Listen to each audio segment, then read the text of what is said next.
"You're not getting any of tonight's pot roast. Here, eat this instead," my mother-in-law says, handing me a bowl. I look at it, but this is leftover soup and salad from 2 days ago. It might have gone bad. "Don't be wasteful, you can handle it, right?" she snaps. "I don't want to waste good meat on you." "I can't eat this," I murmur, but she just glares at me. "Leftovers are perfect for you, stop complaining and eat." This is what my life has become. My mother-in-law always treats me like this. She's so rude, and it really gets under my skin. My name is Mary, I'm 27, balancing work and home life, and I got married just a year ago. Right now, we're living with my husband's family. I never wanted to live with my in-laws, but my husband is the oldest son, so we didn't have much choice. Both he and his mom have traditional values. My father-in-law passed away, and my husband said he wanted to be there for his mom. I don't know why, though, she's still full of life. My brother-in-law is single and works overseas, so he can't help, but still, I hate living here. Lately, my husband has even started being mean to me, like he's copying his mom. He was never like this before we got married. Now he acts superior, always finding reasons to yell at me. It gives me a headache. "Hey, why is my shirt so wrinkled?" he snaps one morning. "Wrinkled? I ironed it." "Not well enough," he interrupts. "Can't you do something so simple, right? You're a useless wife." "That's not fair," I say quietly, hurt.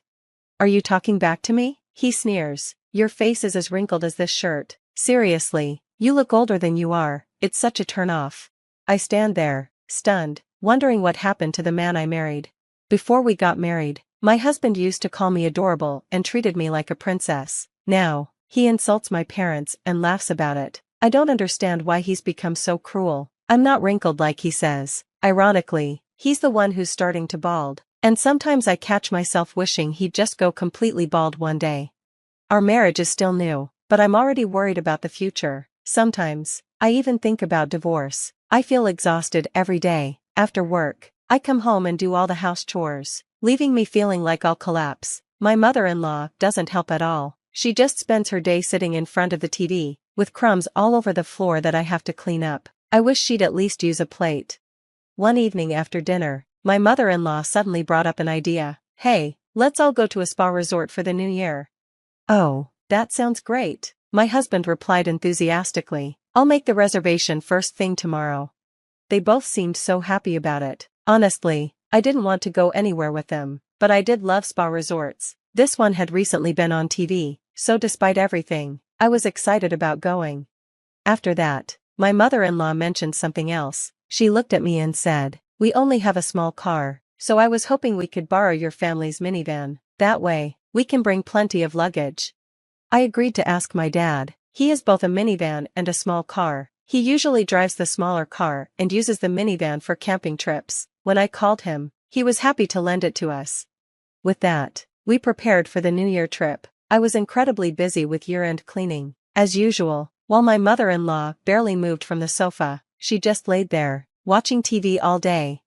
Finally, New Year's Day arrived, and I woke up excited for the trip, but when I looked at the alarm clock, I froze. It was already 8:30, I'd overslept, and my husband wasn't there. I checked the bathroom, but he wasn't there either. Where could he be? Where is everyone? Did they go somewhere without me? I checked my mother-in-law's room, but she wasn't there. Feeling uneasy, I rushed to the living room where I'd left my phone to charge overnight. There was a text notification from my mother-in-law. Her message read, "We're going to have fun. We never booked a place for you. You can spend a lonely New Year alone. It's fine if the bride doesn't come along." My heart sank. She'd planned all along to leave me behind and go on the trip with my husband. I felt a mix of sadness and anger. They'd even turned off my alarm so I'd oversleep, and now it made sense why she'd encouraged me to drink so much the night before. She wanted me to pass out. I regretted drinking that much, but at least they hadn't drugged me.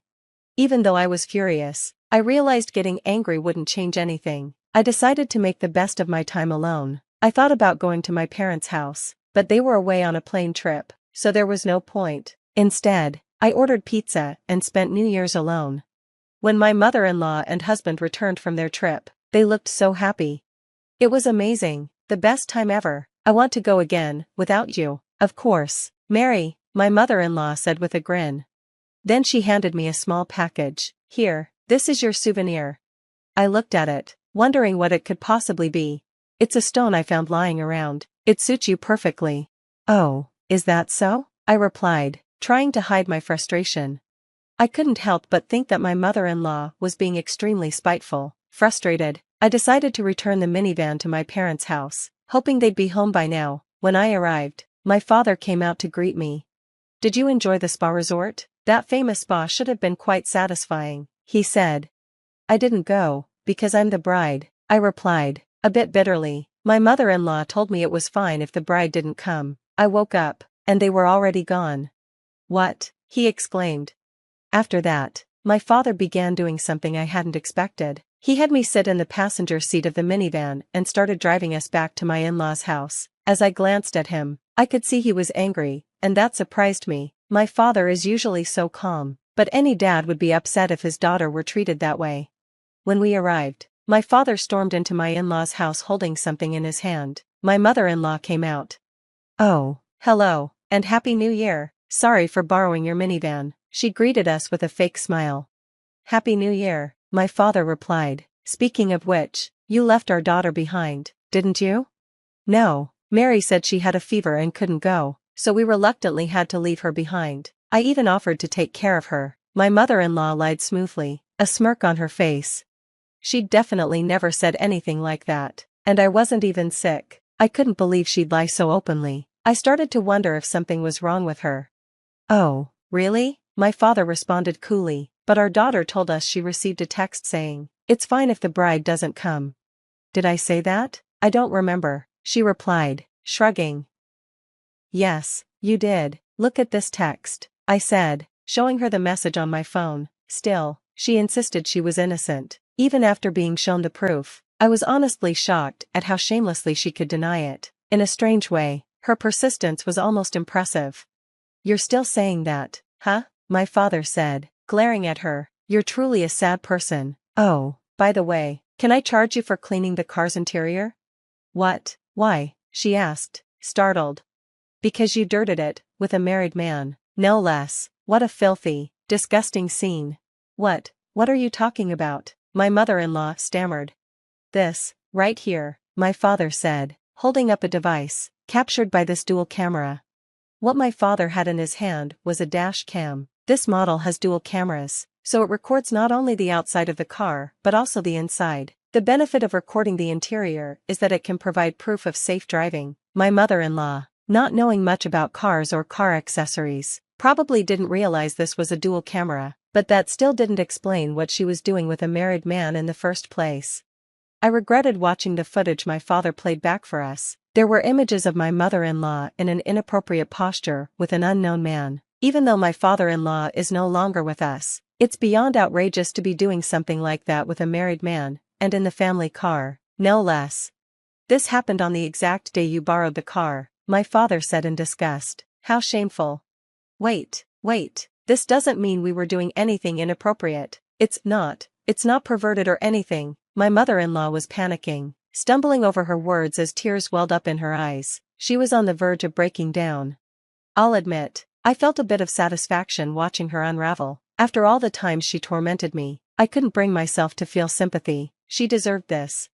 She began making pathetic excuses, her explanations jumbled and incoherent as she tried desperately to defend herself. Then, suddenly, my father pulled another item from his pocket, a photograph. It showed my mother-in-law with the same man, engaged in an explicit act, in broad daylight, somewhere secluded.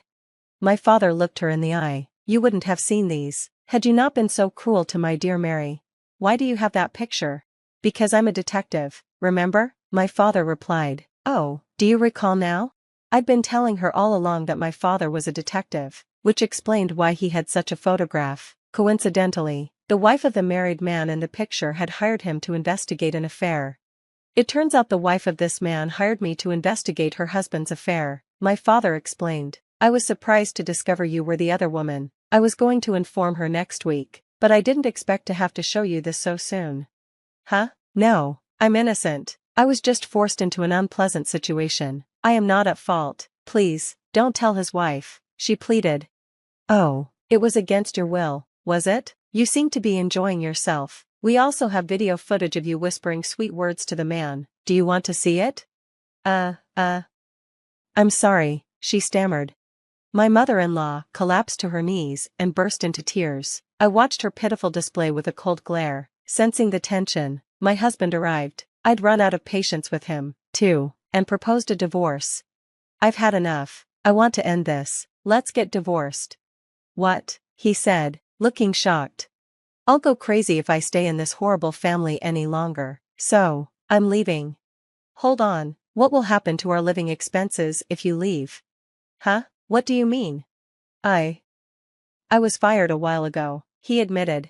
He dropped the bombshell that he'd lost his job at the end of the year. I was taken aback. He hadn't told me anything, knowing he'd been fired. He still decided to go on the spa resort trip. What a fool. I felt I had no choice but to divorce him. I took off my wedding ring and left it there. Desperately, he tried to stop me. Wait, can't you forgive me for not taking you on the spa resort trip? It's not just about the trip. I don't want to be with you or your mother anymore. If you want to live with your mother that much, then go ahead, you mama's boy. Please, wait, don't go. I hired a lawyer and proceeded with the divorce. My ex-husband seems to be struggling with his finances now that I'm gone. I thought he should find a new job quickly, but since he was fired for theft, he'll likely struggle to find one. Apparently, his previous employer dismissed him because he was caught stealing. They decided they couldn't trust him and didn't want someone like that on their team. Unsurprisingly, the wife of my mother-in-law's lover demanded compensation for the affair. My mother-in-law ended up spending all the money left by my father-in-law to settle the payment. I haven't seen my ex-husband or ex-mother-in-law since, but I imagine they're living a difficult life. It doesn't matter to me anymore. Currently, I'm living alone and enjoying my work. I'm glad I decided not to have a child with my ex-husband. Now, I'm enjoying a peaceful life, and I'd be happy to find a new love if the opportunity arises. My plan is to make sure I choose wisely this time.